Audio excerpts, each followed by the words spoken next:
اس منافقت کو مٹا کر کے امن اور پیار کو لانا چاہتے ہیں، وہیں پر ضرورت اس بات کی ہے کہ صرف لفاظی نہیں، عملی مظاہرہ بھی کریں، ہم جا کر کے عوام کی خدمت کریں، کیونکہ خدمت وہ ایک جذبہ ہے جس جذبے کے تحت وہ حضور پہ کوڑا پھینکنے والی عورت حضور کی وفادار بن گئی۔ حضور کا وہی خدمت کا جذبہ ہے جہاں پر بیمار پتھر مارنے والا بچہ حضور جب اس کی خدمت کو گئے تو وہ حضور کے قدموں پہ سر رکھ کر مسلمان ہو گیا۔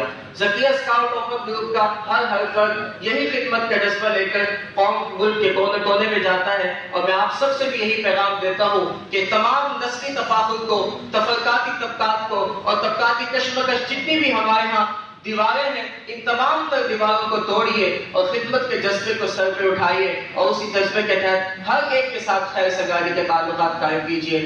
انشاءاللہ یقین ہے یہ صرف پاکستان ہی نہیں، پوری دنیا میں امن قائم ہوگا اور ہر شخص ایک دوسرے سے محبت کرنے لگے گا۔